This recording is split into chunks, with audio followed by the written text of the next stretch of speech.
Thanks for being here.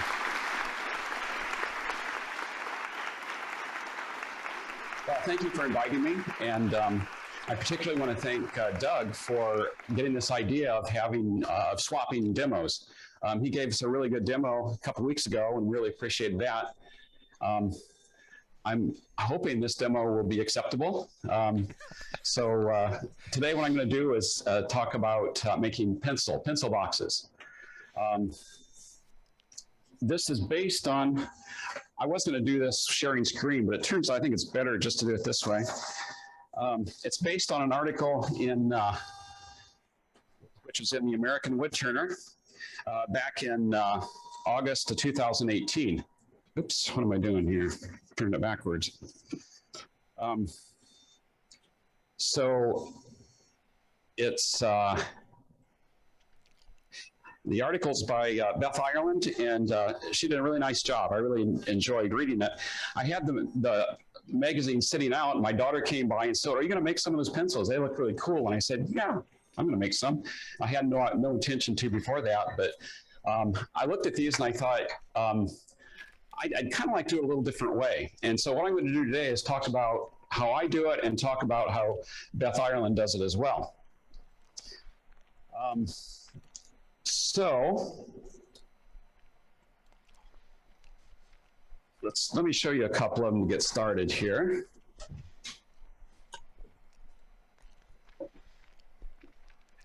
So let's see, let me make it a little bit wider. There we go. So here's what they look like when I make them. If you look close, you'll notice that it's not all wood. The finial is 3D printed. And so one of the things I want to talk about is using 3D printers in incorporating into your wood turnings, either as a part or as a jig. And I'm using both in this case. And notice here that I have one that looks like a pencil, so it just says number 2. The other one's number 1 teacher. And the reason I'm doing this is because we have a community market here from April through November, which I have a booth at. And these, I think, will make some nice presents for teachers, especially given the difficult time teachers have had recently. Okay, so let's go ahead and get started with how this is done.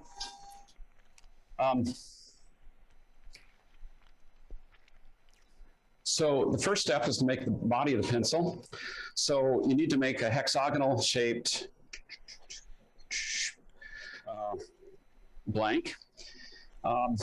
So first I'll talk about how Beth Ireland suggests doing that, and then I'll tell you how I do it. So the way that Beth Ireland suggests doing it is turn a cylinder. Let's see, let me go ahead and do this.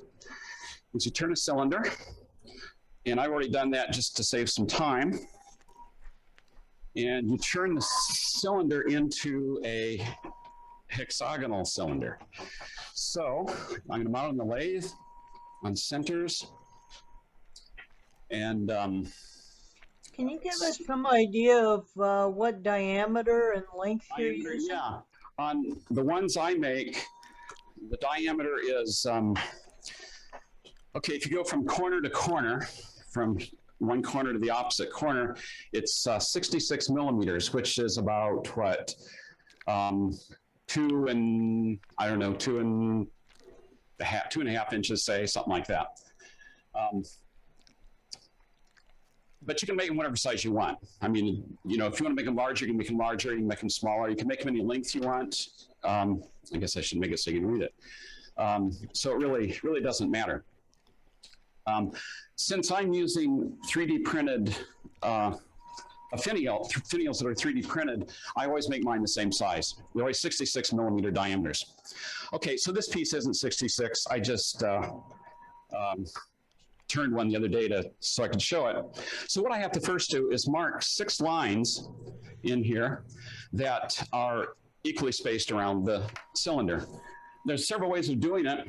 If you remember from high school geometry, if you know the radius of the circle, you can just take your compass and mark off 6 marks. And that works fine, except in practice, I noticed that it just never came out quite right. It was just hard to get it exactly right. So I'm going to show you a different way to do it. What I have is a strip of paper, and I'm going to tape one into the cylinder.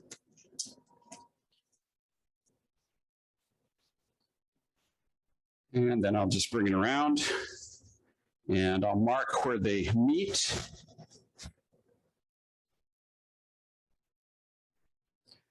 And I'm just going to keep the tape. I'll need that in a second.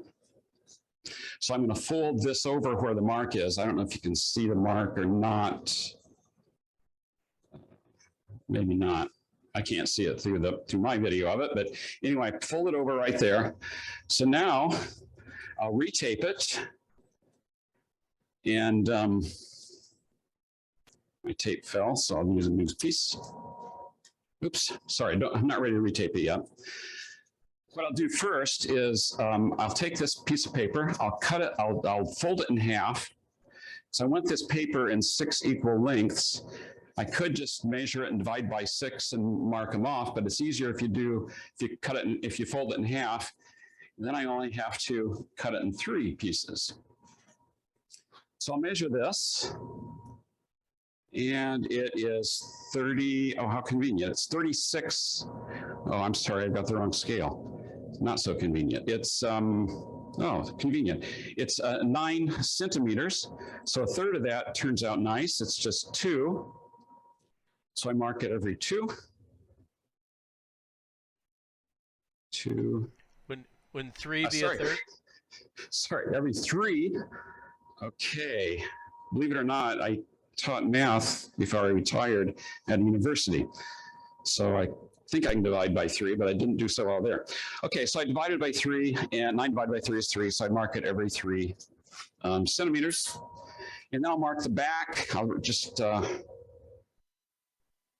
extend this to the back.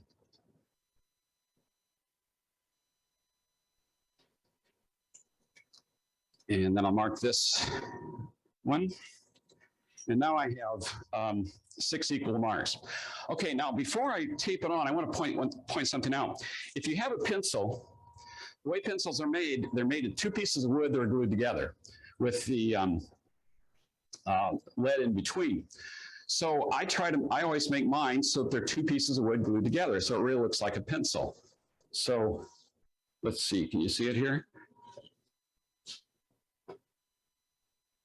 You can see the line there. So I like that line there because that's the way real pencils are. And on this cylinder that I turned, this is just a couple of 2x4s glued together, and there's a line somewhere when I can find it. There it is. It's right here. So what I want to do is glue this or tape this so that this line is centered between the end of the tape and the first mark.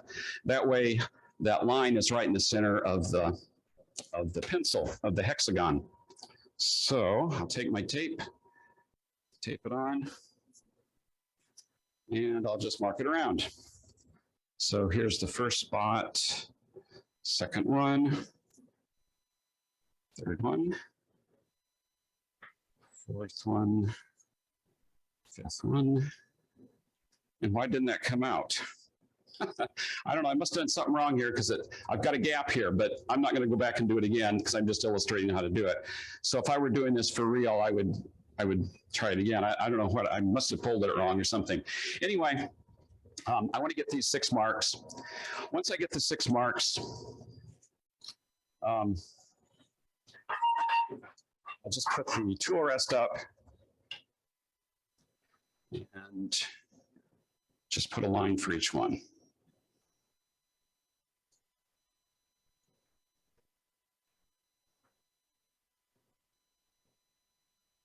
Okay, so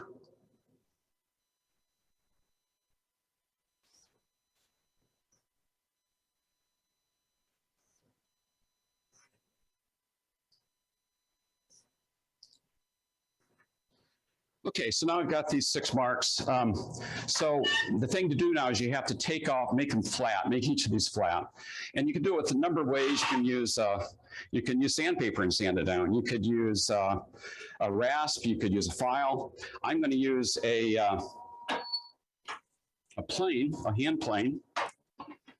So let me switch the camera over to where I have it set up. So is that, yeah, okay, that's okay. So I'm going to put this in here, and I'll put one of the flats up. So I just have it in the vise.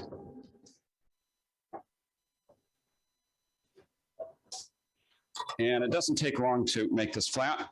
So I hope that's kind of visible. I'm kind of in the way of seeing, for you to see the lines and so on, but basically, I'm just going to use a hand plane to do this.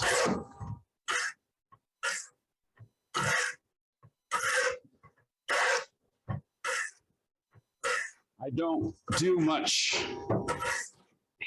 work on it with a hand plane, so I'm not great at it, but I'm good enough that I can get these flat enough that it looks like a hexagon. And you try to leave the line. I took a little bit off here. I shouldn't have done that. Need to go a little bit more on the right side, a bit more on this end, and that's pretty much it. So now you do the second side, the third side, and so on. I'm not going to do that because there's no reason to. You see how to do this. I'm going to switch back to the other screen then. Oops.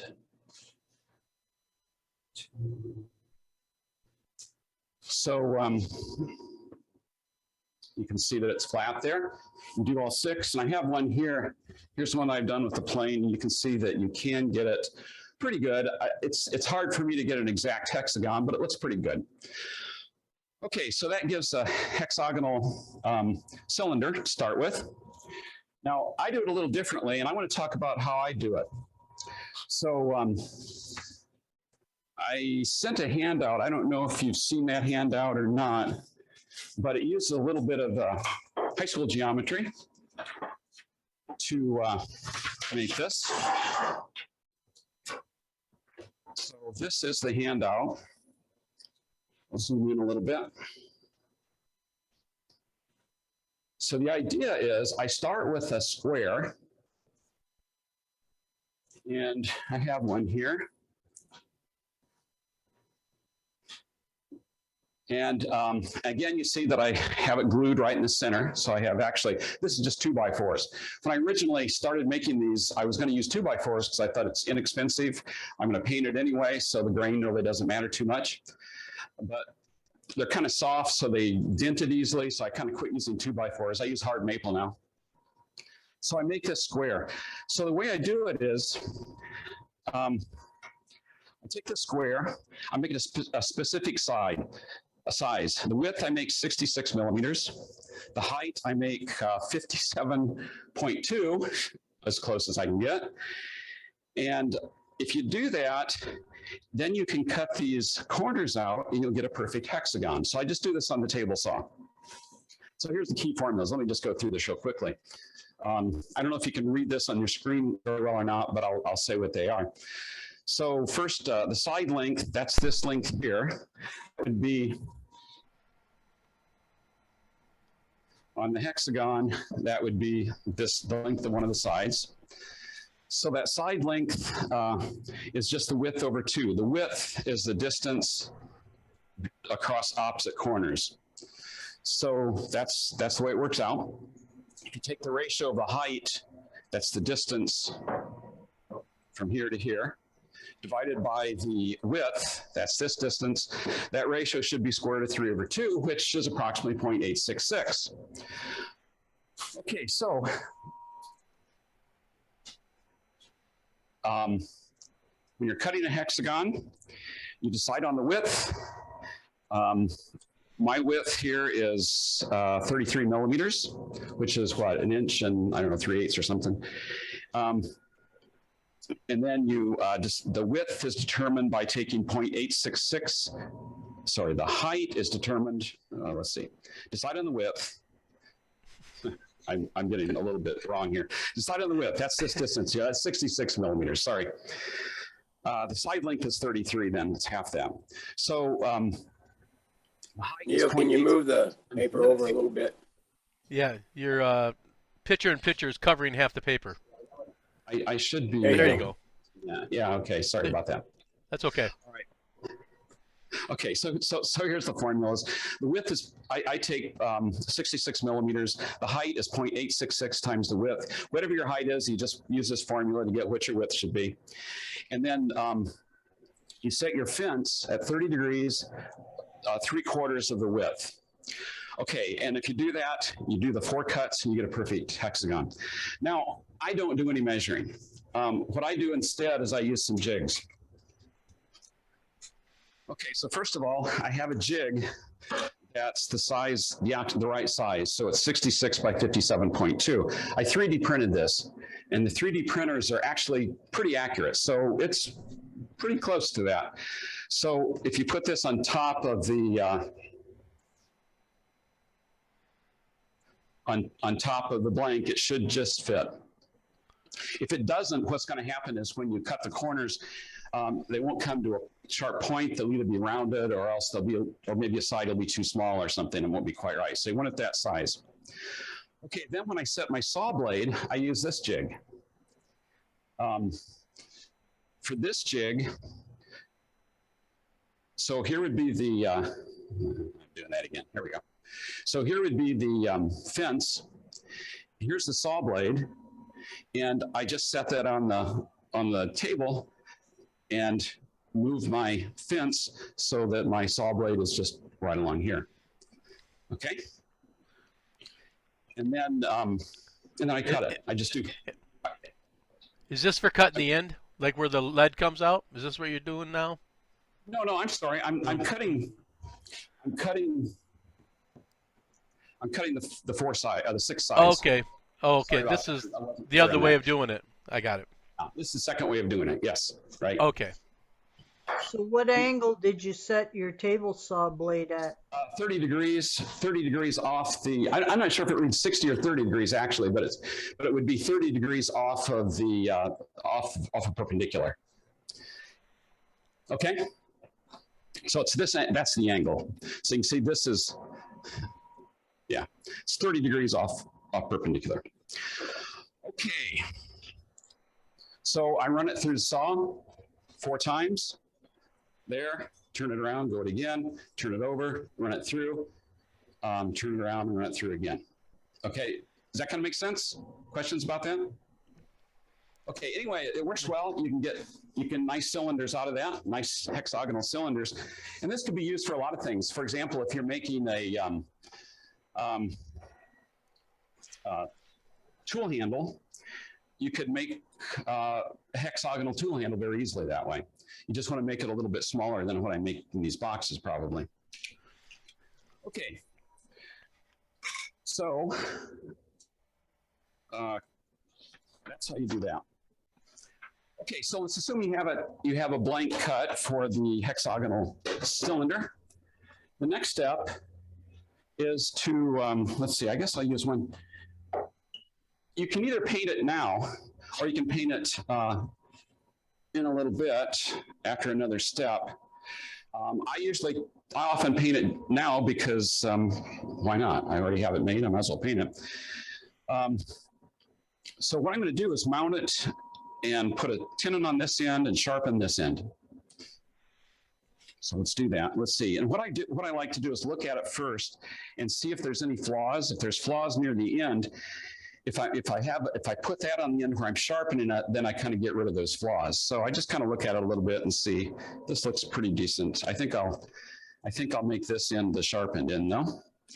Okay, now I have to mark the center, and the simplest way to do that, well, there's a lot of simple ways to do it actually. One way to do it is just draw lines across the diagonals, and they should intersect in the center. But what I did is made a 3D jig that's the right size hexagon, or 3D printed jig, I should say. And then I have a hole in the center, so I just mark the center. So I've already done that here. That's cheating, Neal. I know, I like to cheat. Anyway, I have a 3D printer. I mean, I got to use it. Okay, so Justify your printer? What's that? You justify having your printer? I have to justify it. Yeah, unfortunately, it's quit working this last week, but I bought a spare part. It should come in today. And I also bought a second one because sometimes you want to print something and they take a long time to print. And if you have two pieces that you need to print, then you can do them at the same time and save some time doing that. Okay, so anyway. Yeah, I was going to say, I think we have some members who have 3D printers that look for every opportunity to print something. Yeah. So here's a good opportunity. And this is kind of a fun project. The project's fairly easy, but it does give me justification for using the 3D printer. Okay, so I'm going to put a Tenon here. And this Tenon is so that I can reverse it and drill it out and put a Tenon on here to put the ferrule on. Okay, so I've already painted this, and I paint it with, I just spray it with one of two of these, one of these. I guess I can do it that way. All right, I'll do it this way.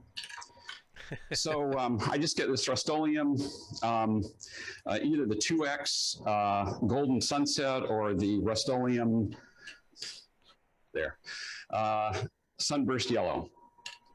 The reason I kind of prefer this one because it's closer to pencil color, but I can't find it at Home Depot anymore. So now I'm getting the yellow one, and that's why this is yellow now.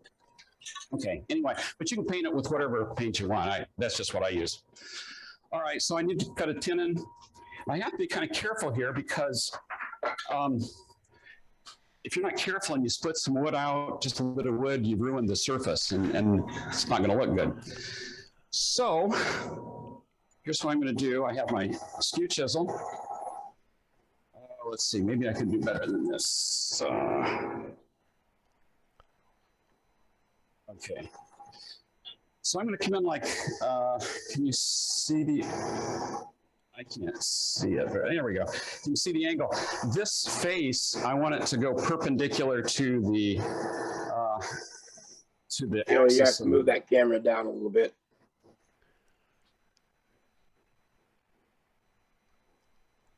Like back towards the tail stock. Yeah, there you go. There you go. Is that okay? Yeah. All right. Okay, so here we go.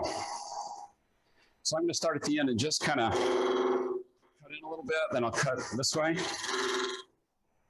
So I make a V, cut in a little bit.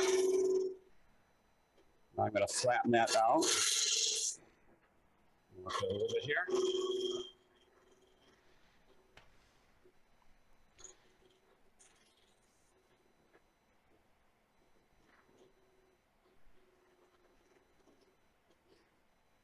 And I'm trying to do this so that I don't mess up the paint job, basically. Okay, that's far enough to the left. Let's see what that looks like. Let's see if I'm through all the, so I still have a little bit of paint there, a little there, a little here. So I need to go in a little bit further.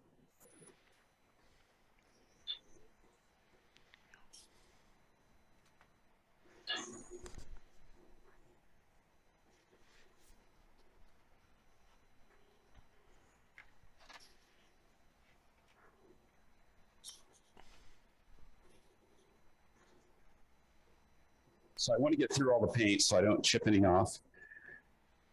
Looks pretty good. I just go a little further up.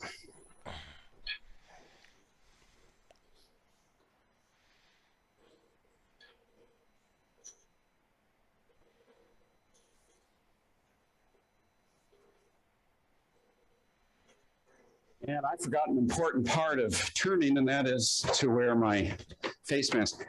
Can you hear me when I have this on? Yes, we can. Okay, so I'll go just a bit more so I get this paint off right here. You can see I don't have it exactly centered, but it's close enough. Oops, I hope that didn't mess up.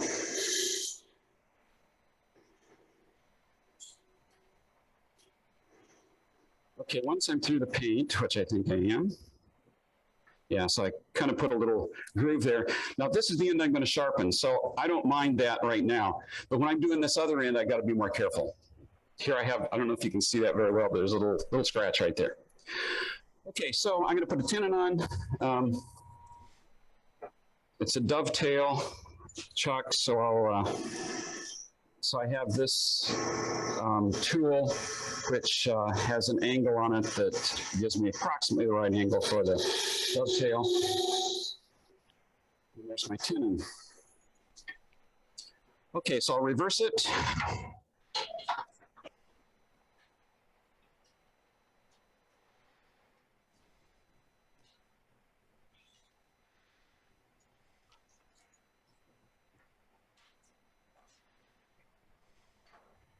Let's see.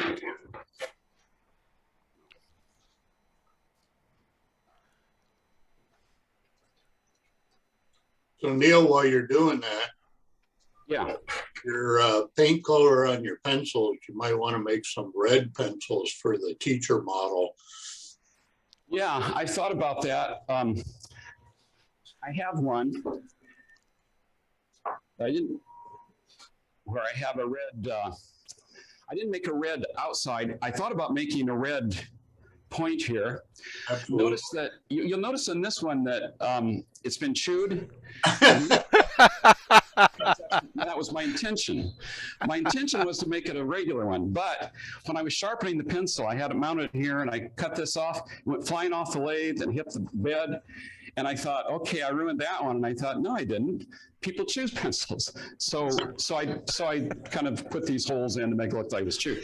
And what I intended to do here, and I forgot to do it when I put the red one on, is to make it red here at the point, which is a good idea. But painting red's a good idea too. Okay, anyway. Yeah. I've got a question. If the number 2 pencil is the most popular pencil in the world, why is it still number 2?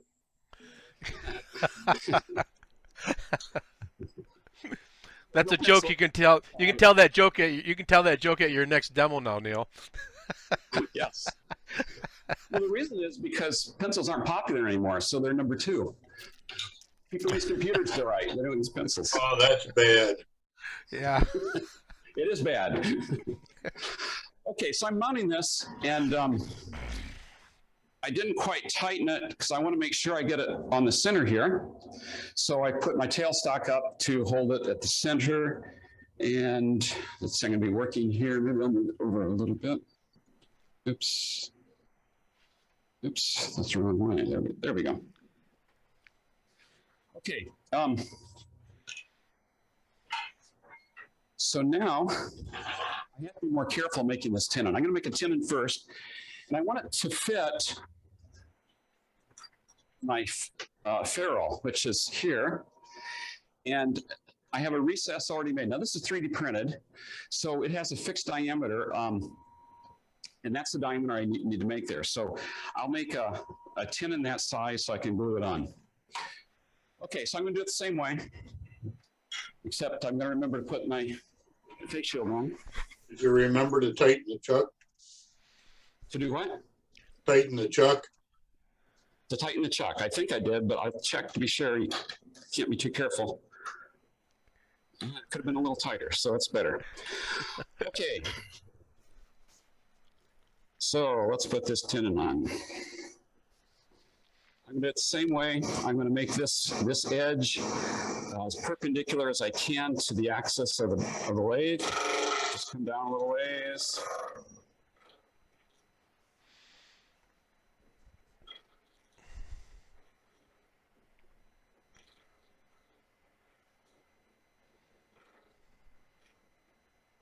Let's see.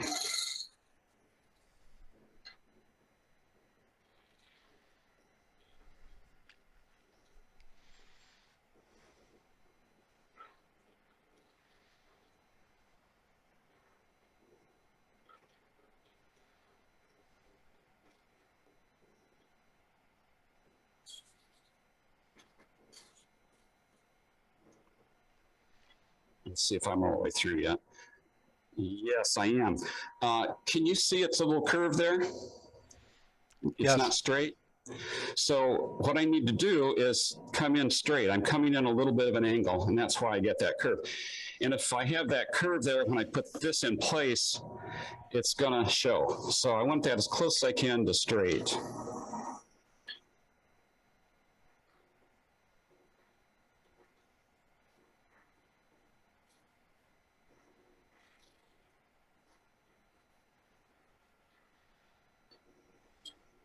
So I hope I didn't mess up there. I did mess up. I can see a little sliver there. Okay, so I kind of messed up. See what I did there? So normally what I would do is I would just go in deeper and take care of that. But somehow in front of people, I don't do it as well as if I do it alone. So this is kind of messed up, but that's okay. I'm gonna go ahead and not worry about it for this time. But what I would do is I'd go ahead and make it a little bit shorter, and then I'd shorten the whole thing. It's not a big deal, but you just have to, maybe I should go ahead and do that just to show you that.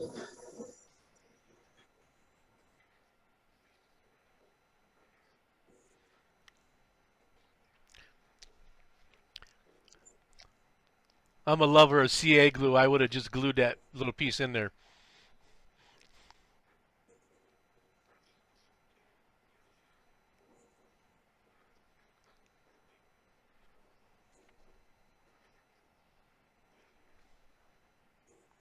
Let's see if I did better that time. Yeah, see, I've got these chips out and I need to get past those.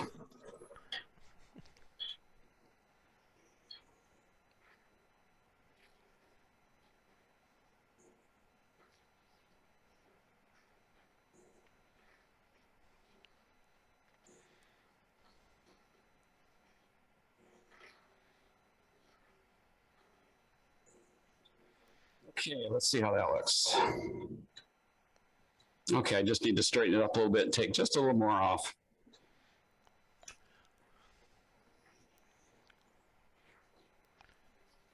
This is where you chipped it the last time. Don't jinx it. I know. We're all holding our breath.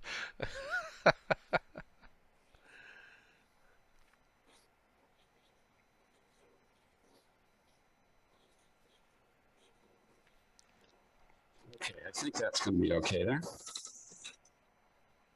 Yeah, still just a little chip there, so I'll take that.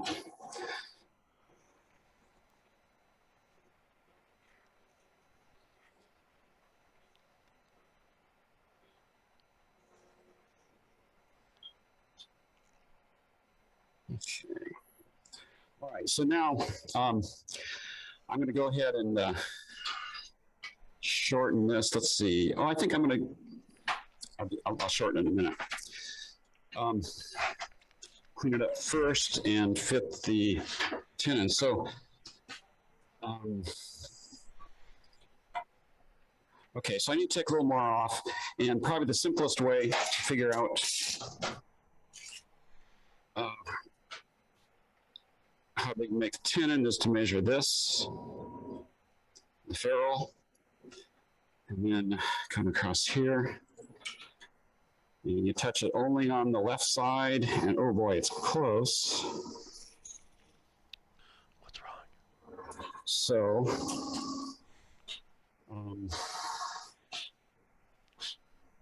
put this back on.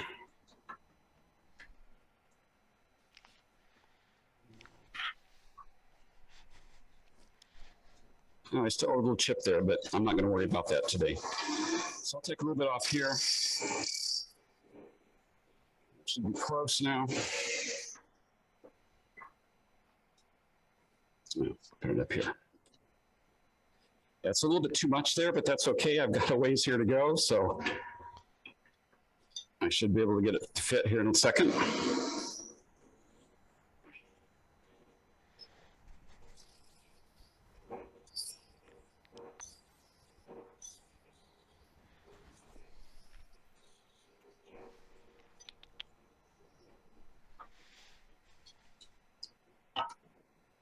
Yeah, this fits pretty good.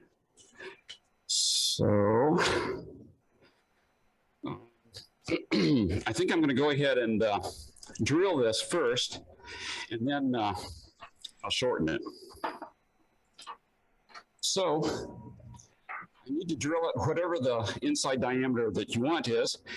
I've already determined that from the ferrule because I've got a hole here. So I want it that same diameter. This is 1.5 inches that I've made it, so I'm going to use 1.5 inch drill bit. And one thing I learned at the last demo I saw that Doug gave was that if you use carbide Forstner bits, they don't heat nearly as badly as the regular ones do. So I did what he suggested and ordered one on Amazon and tried it once and it worked great. So I'm going to try it again today. And I have it just mounted in a collet, and it just fits in the lathe nicely. And start drilling. Now what I want to do is I want to drill this 7 inches. It turns out pencils are, the standard size of a pencil is 7.5 inches. So if you can get a 7-inch hole here, and you've got an extra 1/2 inch or 1 inch here, you can store pencils inside the pencil box. So it's a pencil box then. Okay, so now I'm just going to drill it. This is the boring part of the whole thing.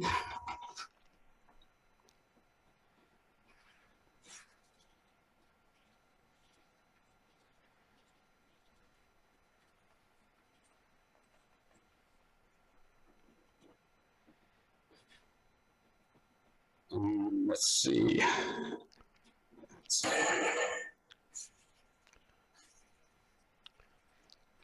Yeah, I think those Forstner, those carbide Forstner bits are the greatest things since sliced bread.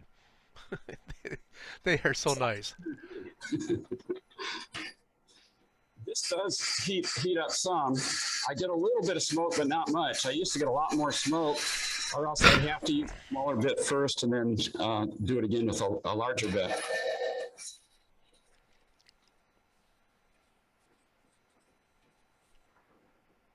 So I'm going about 8 turns, which is what, 8 times a 16th. 1/2 inch? About a 1/2 inch or so each time.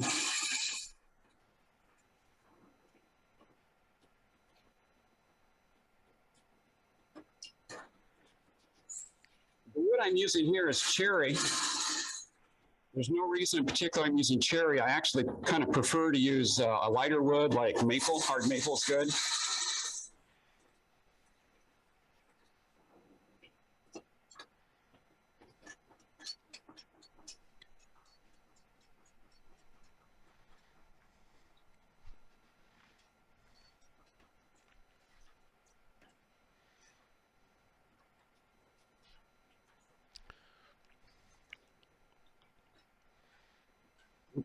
So I can go further.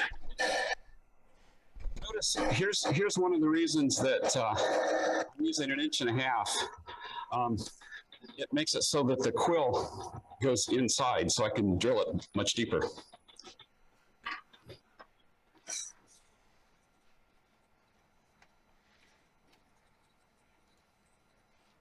Okay, the 0 mark on my quill is right even with this edge now. So if I'm going to go 7 inches, all I have to do is see how far in I am now.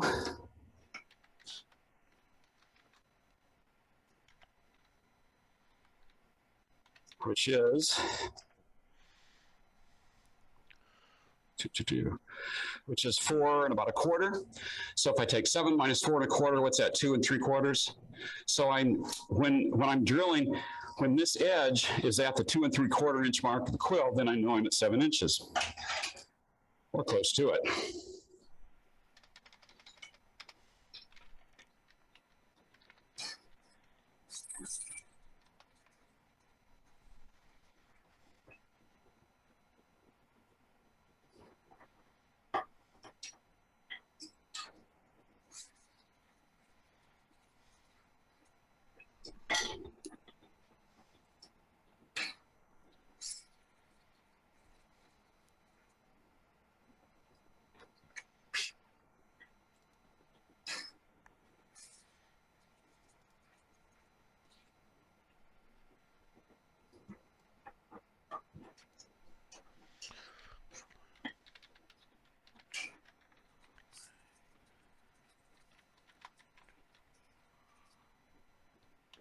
Okay, I'm getting close now. I'm at the about at the 2-inch mark.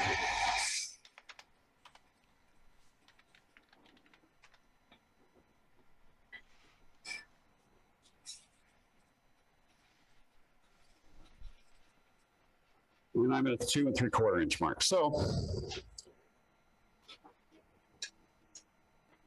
I'm drilling it. So I'll take the drill bit out.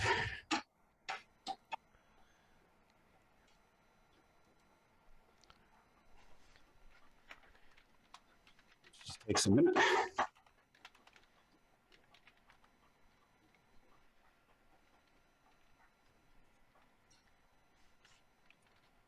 Now what I'm going to do is I have to shorten this. So I'll use a cone. When you shorten that, aren't you also shortening the depth? I am. This will not be a good pencil box because I messed up here with the chips coming out. But it doesn't have to hold pencils. And it might still be long enough. We'll see when we're done. Okay, so I've got that. Now, clean it up a little bit here at the end. Right here, I've got some, doesn't quite.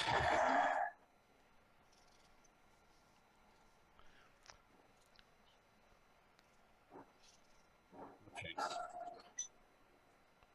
Now I want to make it the depth. That is, the length of this should be the depth of what I have for the ferrule here. And I usually just kind of eyeball it. It doesn't matter that much because it's inside and people don't really see it. So I'm going to make it so it comes about right there.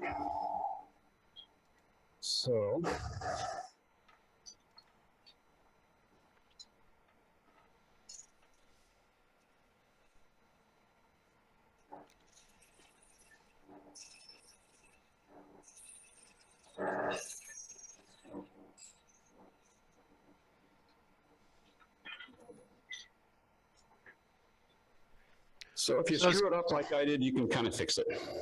So I have a question. Where did you get that collet for the drill bit? Place in Pasadena, California. It's called the Little Machine Shop, I believe. Little Machine Shop in Pasadena. The Little Machine Shop of Whores. Little Machine Shop in Pasadena. Pasadena. Let me just get some of these chips out. Okay, now let's make sure the ferrule fits. Yeah, that's good fit. So that ends this part. Now I'm going to turn it around again, and I'll sharpen the pencil. Okay, so I have to ask a 3D printer question. What filament are you using for your what filament? What filament are you using for your? Yes, I'm using PLA. PLA. All right, good enough. You can use whatever color you want. I started making them with a silver one, but I just don't like the looks of it. I just don't think it. Oh, it's the wrong end. It doesn't fit on this one. It fits on that end. I just don't think it looks as good on the pencil as the black one. So I tend to use black, but it's PLA is what I use. I don't remember which brand. I get whatever brand is inexpensive and still reasonable quality. Yeah, that was what I was looking for. That was what I was looking for. Mm-hmm. Okay, so of course it would be pointless to skip the next step. That was kind of a joke, but never mind. Literally, it'd be pointless. It would be pointless. All right, so I'm just going to use a spindle gouge and come in at an angle. Let's see, I'm going to give myself a little more room here.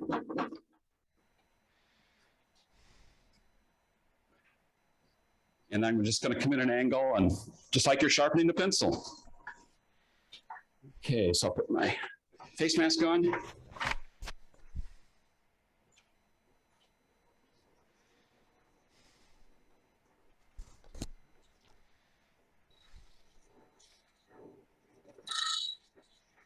I'm just doing a straight cut.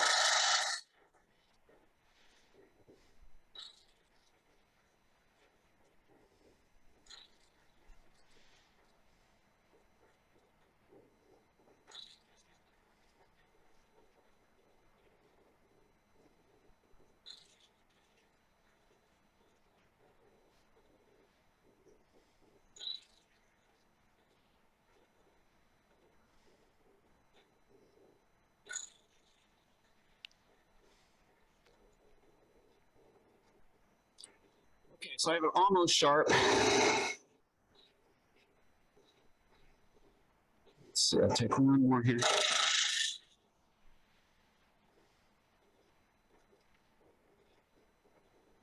You have to be careful here because we're a little ways away from the support, but you got to get this end piece off. So what I'm going to do is, oh, there it broke off. So now this is kind of a indentation there. I don't like the way it looks, so I'm just going to smooth it out a little bit. I guess it helps to lock this down.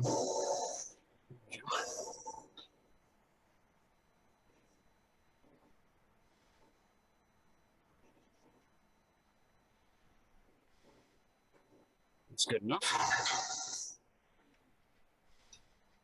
And we have a sharpened pencil. There's some lines in here. I usually don't sand it because I usually get it without the lines, but I do have some here. So I'm going to just put a little bit of sandpaper on it.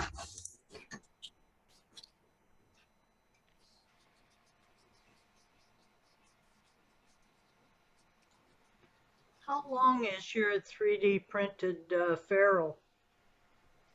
How long is my 3D printed, this piece, the ferrule? Correct. Yes, I don't remember offhand, but I can measure it real quick. If I remember where I put my ruler.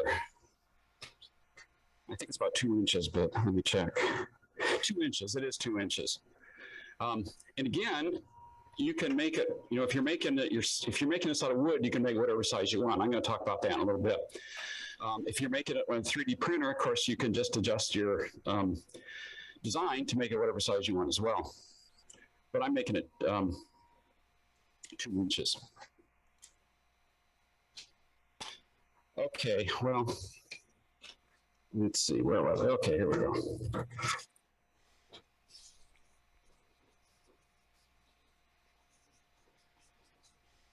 Yeah, I prefer not to sand at all because I don't like to sand, but you can sand this as much or little as you want.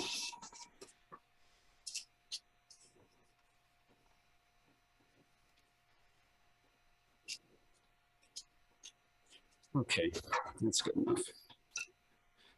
Okay, so now you have to put the lead in it. And I know that Beth Ireland uses graphite.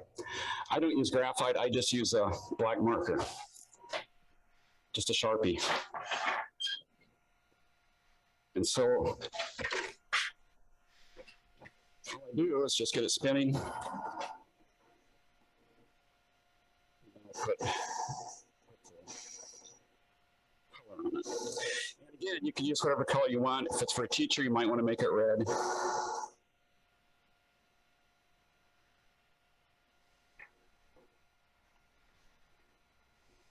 And sometimes I'll take a heat gun and warm it up a little bit to make it dry faster, but it tends to dry pretty fast. And then what I also like to do is use just a little carnauba wax just to on the lead itself to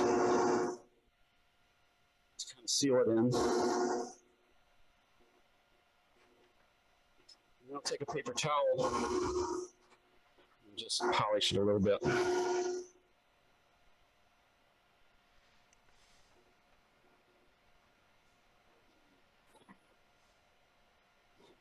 And there's the barrel of the pencil, or the main part of the pencil, the body. Looks like a golf pencil. What's that? Looks like a golf pencil. There's no eraser. Golf.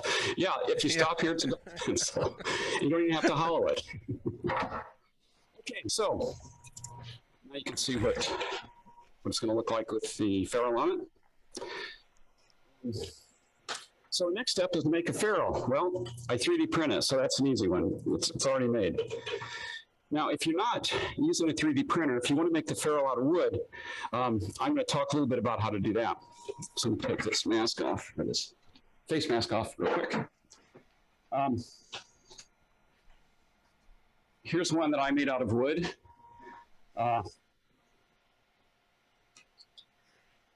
So notice it's like you usually think of pencils. They usually have 3 lines over here, 3 lines over here, and then these horizontal lines like that. So these 3 lines and these 3 lines are easy. You do that on the lathe. These you have to carve somehow. I'm not much of a carver, so I don't like to do that. But I'll show you how I do it, or how I did it on this one. So I started with a blank. Whatever the right diameter is. This isn't a diameter, any particular diameter. I just wanted using this one to show you how to do it. I'll mount that on the lathe with a tenon.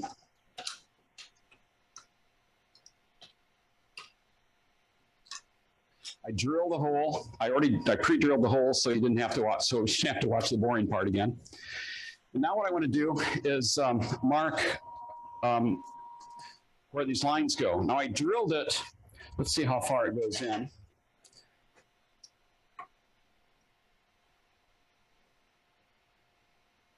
So I drilled it that deep.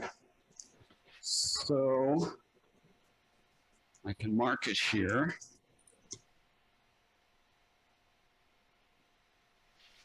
That's where it stops. So I want to make sure that however long I make the ferrule, that it doesn't go past there, because that's as far as I drilled. Okay, so I'll put some marks on here just so I can see what's going on. So I trued this up before. It should be pretty true still. So there it is. Okay, so here's how deep the hole goes. So I put 3 lines here. 1, 2, 3. 3 lines here.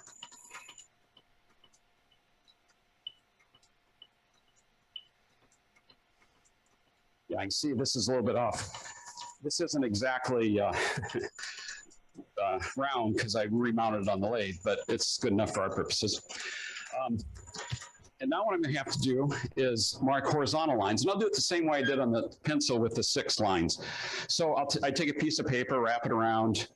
If I want 20 of these horizontal lines, I would mark it into 20 equal spaced pieces. I'm not going to go through that process again, but I will just mark 1 line. And and what I do now also is I put a line here, a circle here, which indicates the end of these horizontal lines. So that's where I start and stop. Okay, so if you're good at carving, you can hand carve these. Well, I need to do let's do 1 line here. So there's where I want to cut my groove. I'm not good at carving. So what I'm going to do is power carve it and use as much help as I can get. So I've got this platform. Let's see. Can you see that? Yep. Let me widen that a bit. So this platform just fits into the banjo.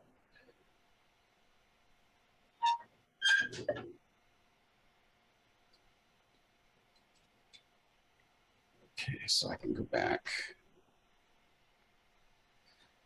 And then, so I have a power carver. I'm going to go ahead and plug it in. It's just a rotary tool, basically.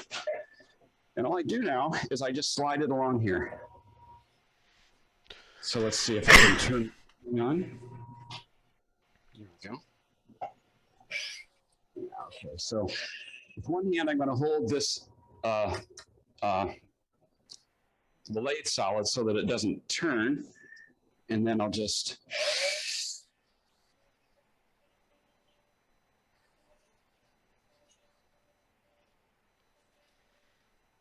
cut across, and I have a groove. Oh, can you see? You can't see it. Yeah, we could see it. Okay. Yeah, the light's not the best to see it. What if I turn this light on? Would that help? Now we can see it. When you cut it, I could see it pretty good. Okay, all right, so you can see it there. Yeah. Okay, well, and then what you do is you just mark these equally spaced, just do each of them, and then you've got your grooves. And of course, these other grooves, all you need to do is use, oh, where did I put that tool? Here it is. Whatever you like to make grooves with. I'll put this back on.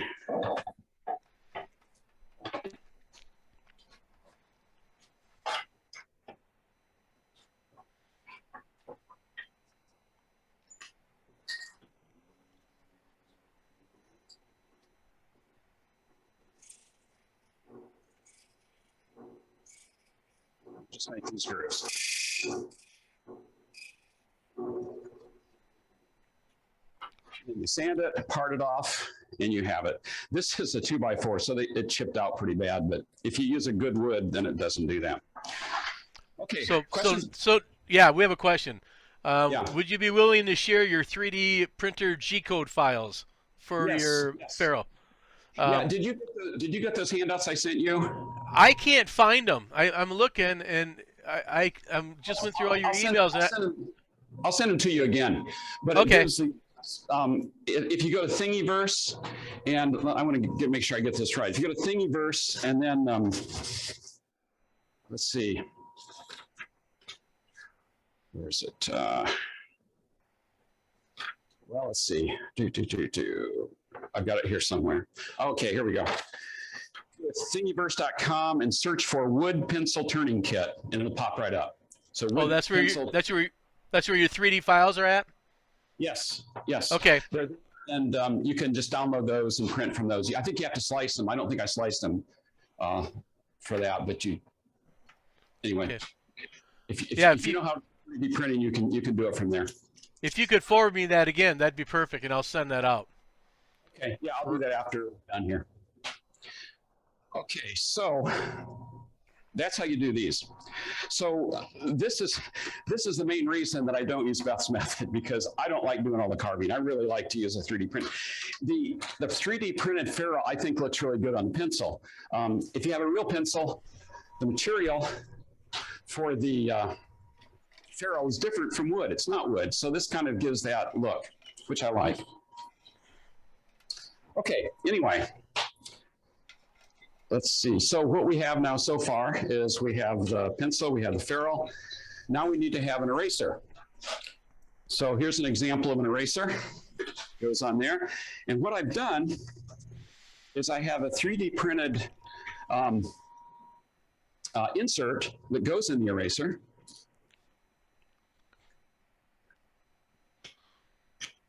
Like that. And then it just screws in.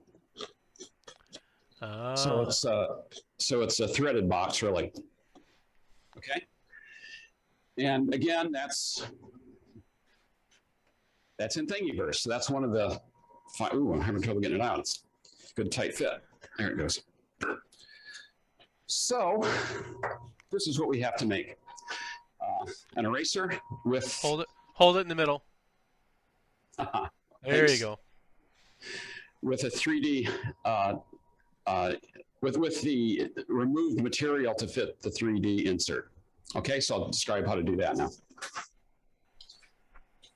Okay, so I just start with a blank. I have a round one here. I had this long cylinder, and I just cut these off to make the erasers.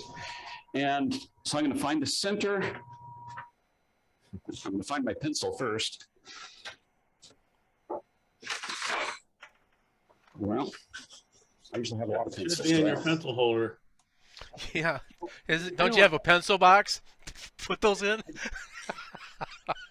I did put one in here. Okay. That's where they all went. Bingo. Okay, so I have my pencil. So I want to find the center. Here's what I'm going to do. I'm going to kind of guess where the center is. And just hold it in the middle. I'm sorry? Hold it in the middle of the screen. We can't see it. There you go. So I'm just going around like this. And now I got a circle in the center and I can guess the center of that. Okay. I already did it on this side. Okay, so I found the center. I'm putting the pencil right here. So tell me where it is next time. Okay. It's on my left. Oh boy, that's on there. Good.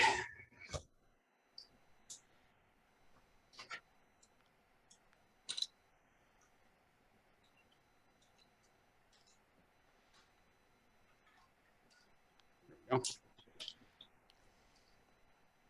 right, so I'm going to mount it on centers.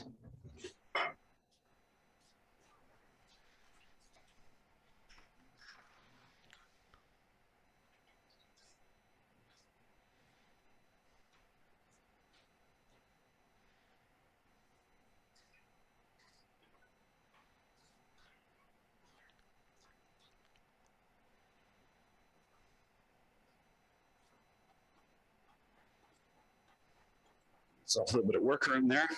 And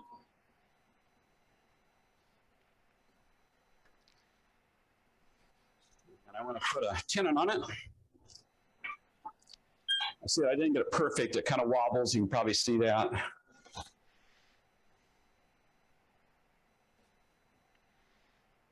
But that's okay. It doesn't matter because it's a little bit too big, so I have to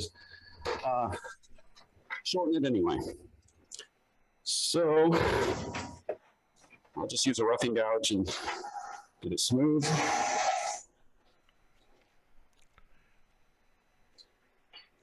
Down a bit.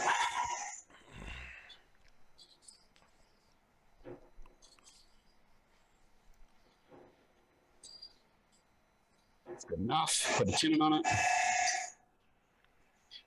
Use my tenon maker.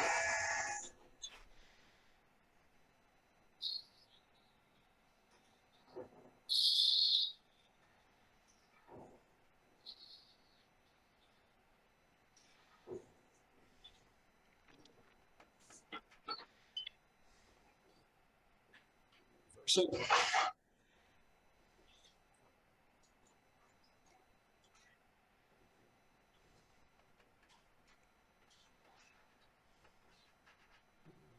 see, and then I'll get my chuck.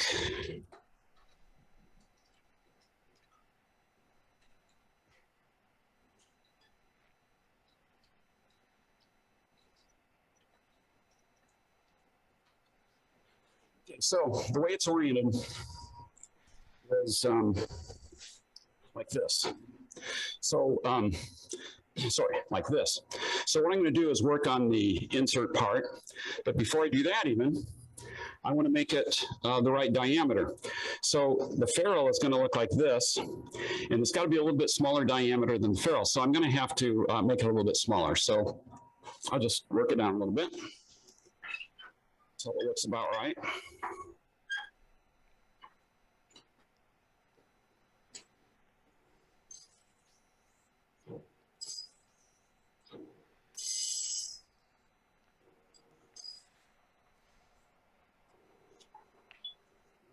And this isn't straight, so while I'm thinking about it, I'm going to go ahead and straighten that up.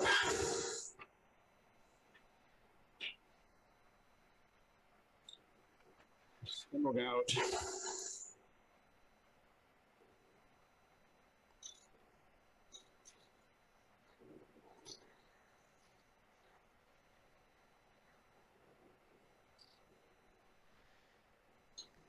One more time.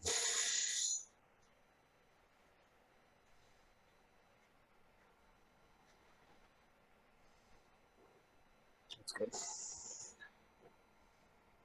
And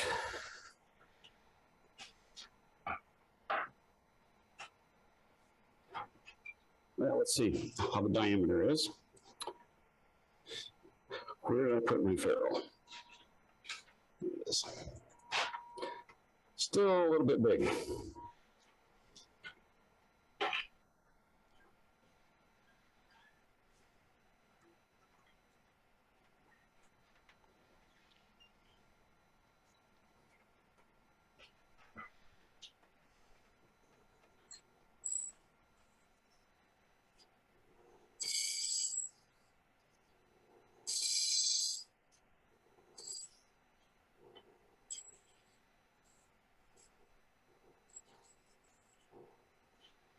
pretty good.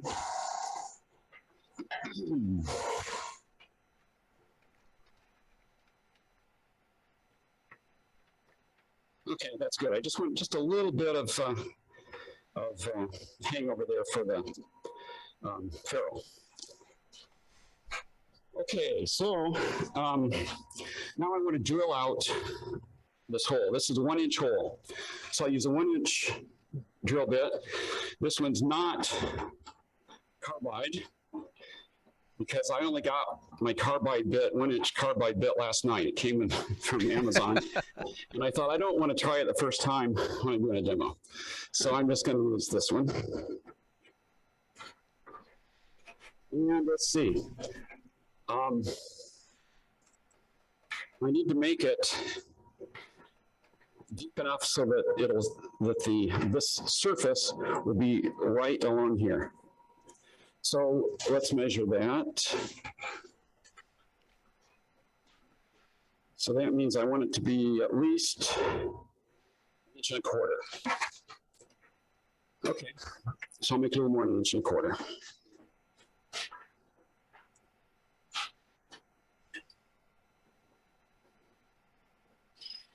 Okay, so I'm starting there. 4, 5, 6.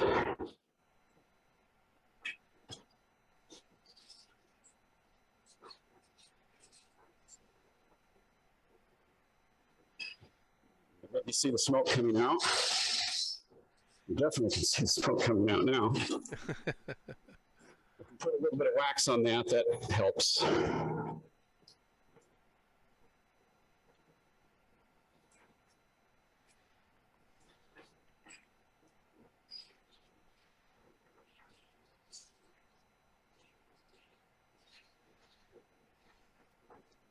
Okay, let's see where we are.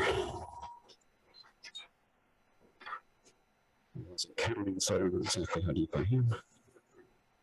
Shows about 1 inch, so I need to go another 1/4 inch or more.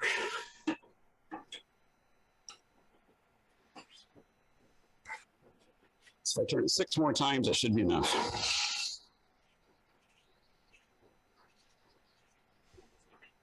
That should be fine. Okay, so that's drilled. Now what I have to do is make this hole here, the larger diameter hole.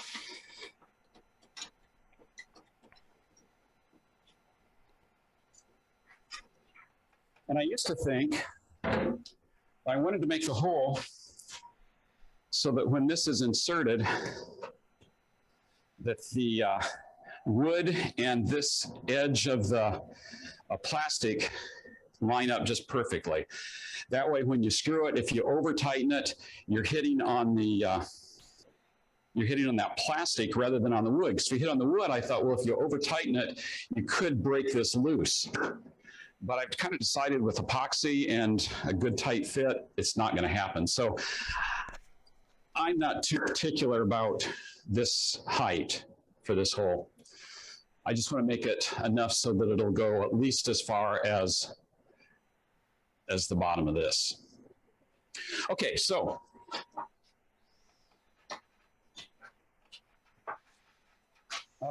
I'm not going to drill it. I'm just going to use a tool to cut the wood out. The tool's accumulated on the bed of the lathe. That's not good. All right, so the first thing I want to do is get this diameter.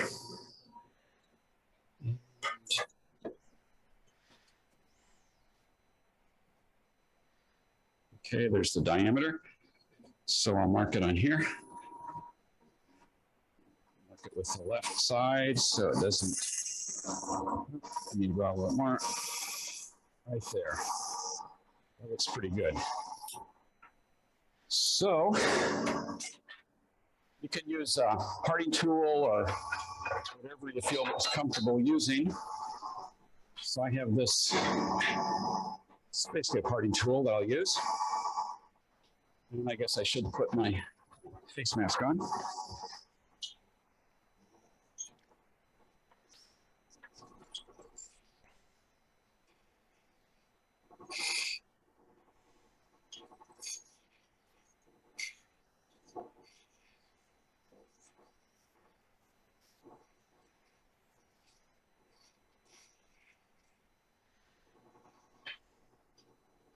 Let's see if it's about right. It's just a tad bit wider cut. So I need to increase the diameter just slightly.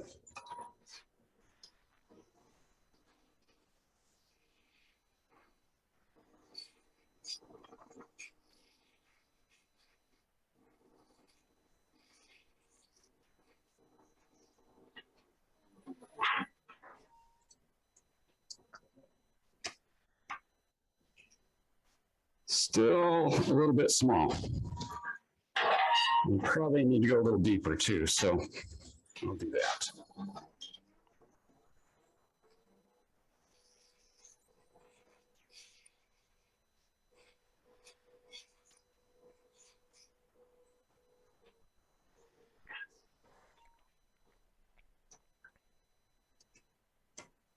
There. And the plastic is just a little bit proud, so I want to make the hole just a little bit deeper. Because if the plastic's proud, when I screw it on, there'll be a little gap there. I don't want that gap.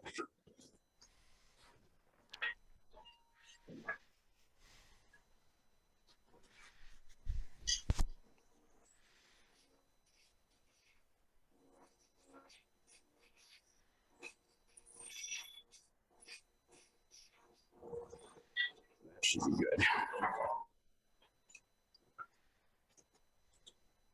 Yeah, now the wood's a little bit proud. So that means when I screw the eraser on, that ferrule should be right up tight against there.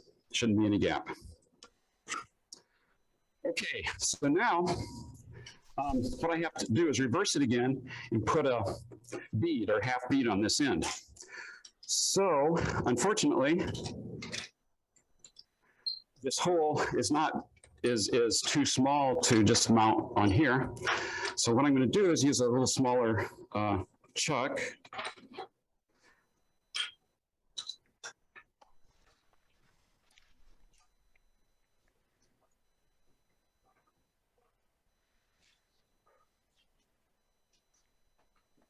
This is a Bulldog chuck, I think is the brand, but if you have a chuck that has a smaller diameter here, that will fit in, then you can just remount it this way.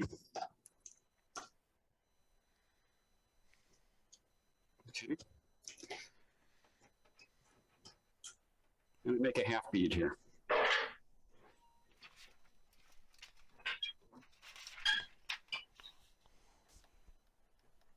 This isn't exactly true, but it's close enough.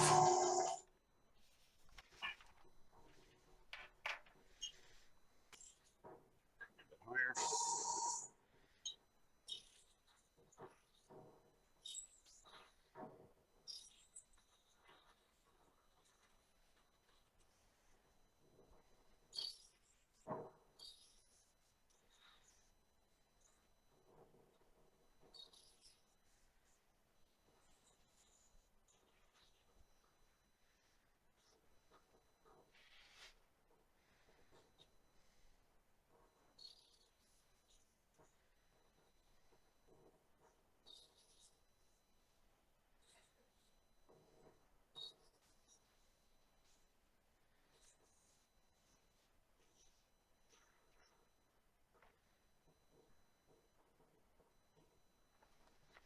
Okay.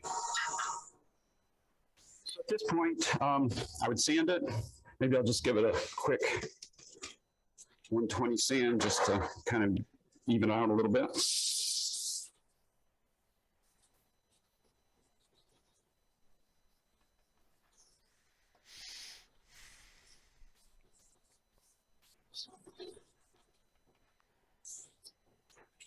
All right.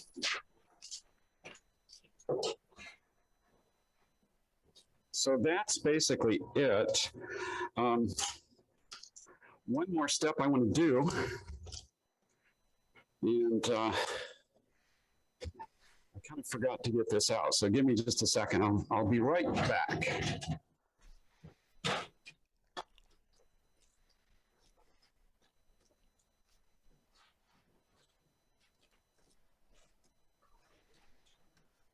Okay, so what I'm going to do is mount a sanding disc on the lathe.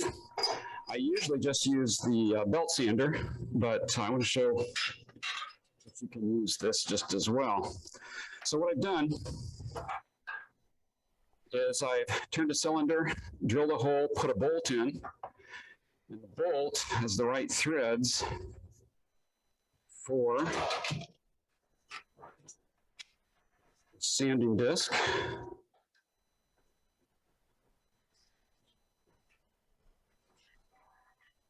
So now what I'm going to do is I'm just going to sand flats into this.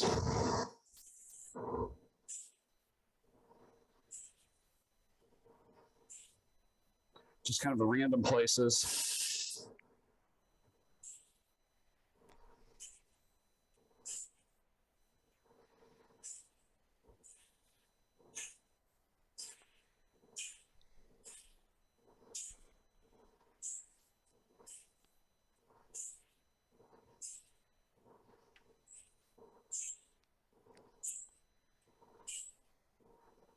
I'm going to stop there, but you can put as many marks in as you want. Don't know if you can. No, that's not going to help. Anyway, I've got a bunch of flats there. And so when I paint it, it will, if I turn this light off, that'll help. Yeah, you can kind of see the flats there maybe as I turn it. Yep. Pretty clever. Okay, so now what's the next step? The next step is paint this. And I use a pink paint, Rust-Oleum. The 2X is kind of nice because it's both a primer and a finish coat, and it's called Candy Pink. I've been having trouble finding this. I've got just a little bit left, so I can't make many more until I can find another one of these. I can get them online, but they're pretty expensive. Get this online, but it's pretty expensive. So it doesn't have to be pink. Erasers are other colors. So you can use whatever color you want. And then after you paint it, you just, well, I'll do it with one I did. You just insert epoxy. You epoxy this part, and then you got a full pencil.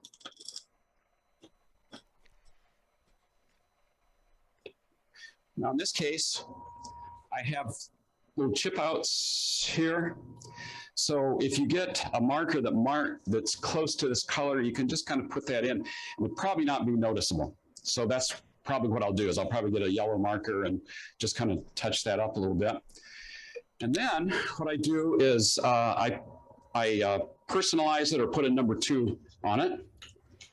And the way I do that, again, is I use a 3D printer. So I 3D print these little templates. So number 2, oh, Cora, that's my granddaughter. And here it is. Number 1 teacher. So all I do, let's see if I have enough space here. Yeah.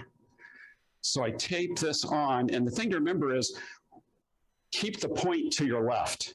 That's the standard way that pencils work, apparently. You tape this on, make sure that there's no places where the paint can get to it. Also notice that here's the chip. So what I'd probably do is put that on the bottom. And then I just spray over the top.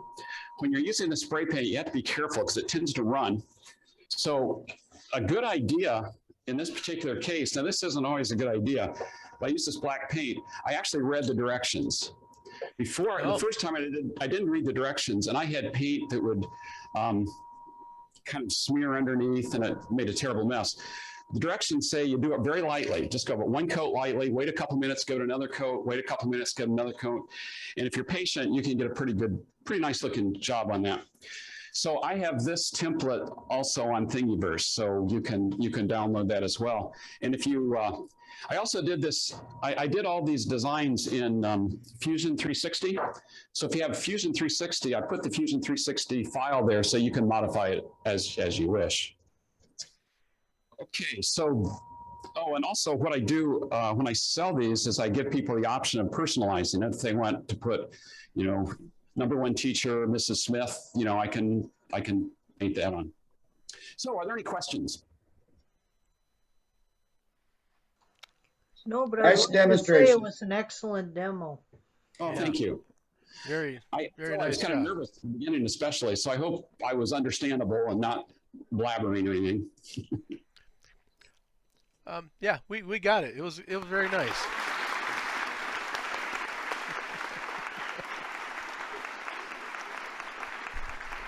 Well, one thing I do want to mention about 3D printing these templates. If you do that, you'll notice that I have little bridges across here so I can get the center of the O. If you're doing a personalized one, make sure you do that, because if you don't, that comes out as a separate piece. So, you know, you can't tape it down. So I just made little bridges there. And when I spray it, it doesn't seem to matter. They don't show up. Okay. Interesting. Cool. Okay. Okay. Well, that's our challenge for next month. A pencil box. So, or a box, you know. And if you're friends with somebody with a 3D printer, maybe they'll print you out all them fun little pieces there. I was thinking Steve's going to have to start buying a truckload of that plastic. Yeah, Steve. Yeah, Steve. Hey, I'm not the only one here, but I'll tell you what I'll do. I'll print those parts, and somebody can make it. You know, if you want a set of them, make a donation to the club. Shall I add a link to the our Square site, pencil parts? Sure, I guess, as long as you don't do too many of them. Yeah, we'll go for it. Now I'll do it. Whatever, whoever comes up with that, we'll furnish those. They can make a $5 donation or whatever, or something to the guild. One per customer. There you go. Yeah. I was originally going to offer to send some if you wanted, but then my printer broke, so I don't think I can make that offer anyway. And anyway, if you got someone there that can do it, that's even better. Hey, the other advantage of having 2 3D printers, and I've had this happen just after I got my second. My first one had a part break on it, and I printed the new part with the second one, so you can print parts for them. A lot of the parts are 3D printed, and you can get the files from the manufacturer usually. Well, you know, that's why you get a 3D printer, so that you can make parts to put on your 3D printer. Right. Yeah. You can 3D print a 3D printer. That's right. So as long as I don't have a 3D printer, I won't need a 3D printer to print parts for my 3D printer. That's true, but you're right. And then if I get one 3D printer, I have to buy a second one to print parts for the one that broke. So don't buy one, just buy 2 right up front. Discount for 2. Buy one and print one. There you go. Well, that's a good idea too. So Too bad we can't do that for lathes. I know. I think it's like swimming pools. It's best to have a neighbor who has one. Yeah, I agree with that. So yeah, we are. I'm curious how the article was done. I'm assuming they didn't use 3D parts in the article. No, the article didn't use, and basically what she did is she turned around blank that was the total length of the pencil plus a little bit more. And then she cut it for the body and did what I showed you. And then then she cut it, well, let's see, I think she kept, if I remember right, she kept the eraser and the ferrule part together and turned those together, drilled it and turned those together. You know, kind of like I showed you basically. And then her pencils opened at the ferrule. The eraser and the ferrule was the lid rather than just the eraser. But I like the lid further out because when you put things in, if they're kind of sticking out, if they're sticking out in a funny direction, like something like that, it makes it hard to put the lid on. So if you make it so that the lid comes right up against the top, then whatever you put in there's not going to stick out in a funny direction. You can only just put the lid right on. Yeah. Okay. Cool. All right. Very cool. Yeah, that was fun. So that'll be our demonstration next month. A pencil box, a pencil box, or you can just make a box, some kind of a box, using some of the techniques that Neal has showed today. So that's our demonstration next month, our challenge, President's Challenge next month, not demonstration, President's Challenge. So yeah, once again, thanks a lot, Neal. That was fun little project, fun little demo. So you're welcome. I'm sure we'll Great see demo. some next. Yeah. Yep, we'll see some next month. So. You can come and see the results. Yeah, if you want to come back next month, I'll send you an invite, and you can judge all of our pencil boxes. I'd be happy to do that. I'd be happy to see them, but I'm not going to judge it. Oh, come on. We've been judging you all along. Well, that's true. I may never see you again, so maybe I could be. Yeah, I know. You don't have to worry about it. You can see. We all have thick skin, so. You got an A+ from me. Yeah, it was a very good demo. So.